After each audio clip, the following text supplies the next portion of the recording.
ಇನ್ನು ಬಿಡದಿ ಟೌನ್ಶಿಪ್ ವಿಚಾರದಲ್ಲಿ ರೈತರ ಪ್ರತಿಭಟನೆ ಆದಂತಹ ಹಿನ್ನೆಲೆಯಲ್ಲಿ ರಿಯಲ್ ಎಸ್ಟೇಟ್ ಮಾಫಿಯಾ ಮಾಡ್ತಾ ಇದ್ದಾರೆ ಅಂತ ಕೇಂದ್ರ ಸಚಿವ ಎಚ್.ಡಿ. ಕುಮಾರಸ್ವಾಮಿ ಈ ಬಗ್ಗೆ ಆರೋಪವನ್ನ ಮಾಡ್ತಾ ಇದ್ರು.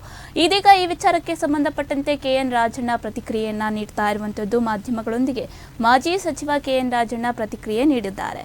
ರಾಜ್ಯ ಸರ್ಕಾರದ ನಿಲುವಿಗೆ ನಮ್ಮ ಬೆಂಬಲ ಇದ್ದೇ ಇರುತ್ತೆ. ನಿರಾಕರಣೆ ಮಾಡುವಂತಹ ರೈತರನ್ನ ಕರೆಸಿ ಮಾತನಾಡುವಂತಹ ಪ್ರಯತ್ನವನ್ನ ಕೂಡ ಮಾಡ್ತಾ ಇರುವಂತದ್ದು. ಸಿಎಂ ಡಿ.ಕೆ. ಶಿವಕುಮಾರ್ ಅವರು ರೈತರೊಂದಿಗೆ ಚರ್ಚೆಯನ್ನ ಕೂಡ ಮಾಡಿದ್ದಾರೆ.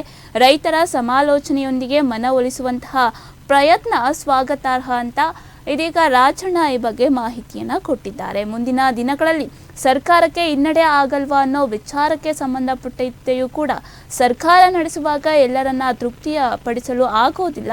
ವಿರೋಧ ಪಕ್ಷದ ನಾಯಕರುಗಳು ಇರೋದೇ ರಾಜಕಾರಣ ಮಾಡೋದಕ್ಕೆ ಅಂತ ಈ ಬಗ್ಗೆ ಕೆ.ಎನ್. ರಾಜಣ್ಣ ಮಾತನಾಡಿರುವಂಥದ್ದು. ಏನು ಮಾತನಾಡಿದ್ದಾರೆ ನೋಡೋಣ. ಸರ್ಕಾರದ ನಿಲುವು ನಮ್ಮ ನಿಲುವು. ಸರ್ಕಾರ ಏನು ನಿಲುವನ್ನು ತೆಗೆದುಕೊಂಡಿದೆ ಆ ನಿಲುವಿಗೆ ನಮ್ಮದು ಬೆಂಬಲ. ಹಾಗೆಯೇ ಈಗೇನಿದೆ ಇವತ್ತಿನ ಮಾಹಿತಿ, ಯಾರೆಲ್ಲ ನಿರಾಕರಣೆ ಮಾಡ್ತಾ ಇದ್ದಾರೆ ರೈತರು, ಅವ್ರ ಜೊತೆ ಮುಖ್ಯಮಂತ್ರಿಗಳೇ ಸ್ವಯಂ ಅವ್ರನ್ನೆಲ್ಲ ಕರೆಸಿ ಅವರ ಏನು ತೊಂದರೆ ಇದೆ ಅದನ್ನೆಲ್ಲ ಕೇಳಿ ಪರಿಹಾರ ಮಾಡ್ತಕ್ಕಂಥ ಪ್ರಯತ್ನ ಕೂಡ ಮಾಡ್ತಿದ್ದಾರೆ. ಅದು ಸ್ವಾಗತಾರ್ಹವಾದಂಥ ಕ್ರಮ.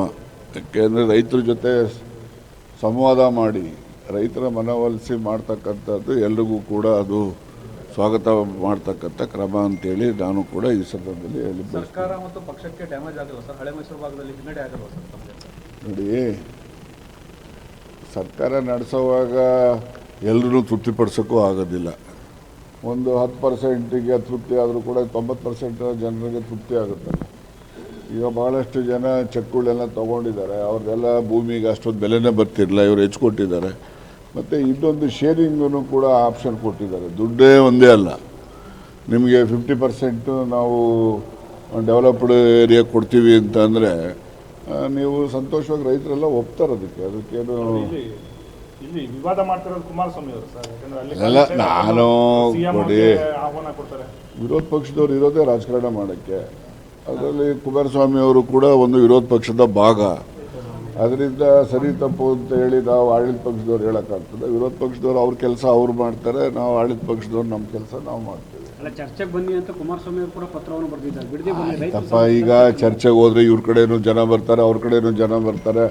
ಅಲ್ಲಿ ಲಾ ಆ್ಯಂಡ್ ಆರ್ಡ್ರ್ ಜನಗಳಿಗೆ ಇದು ತೊಂದರೆ ಆದರೆ ಯಾರಿಗ್ರಿ? ಅವ್ರ ಕಡೆಯವ್ರಿಗನ ಆಗಲಿ ಇವ್ರ ಕಡೆಯವ್ರಿಗನ ಆಗಲಿ ನಮ್ಮ ಜನಗಳಿಗೆ ತಾನೇ ತೊಂದರೆ ಆಗೋದು. ಆ ಥರದ್ದು ಪರಿಸ್ಥಿತಿ ಸೃಷ್ಟಿ ಮಾಡ್ತಕ್ಕಂಥ ಪ್ರಯತ್ನ ಮಾಡಬಾರ್ದು.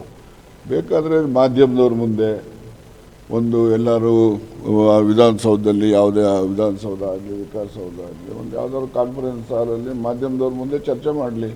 ನೀವು ಮಾಧ್ಯಮದವ್ರ ಮುಂದೆ ಚರ್ಚೆ ಮಾಡಿದ್ದು ಜನರಿಗೆ ಮುಟ್ಟೋದಿಲ್ವಾ?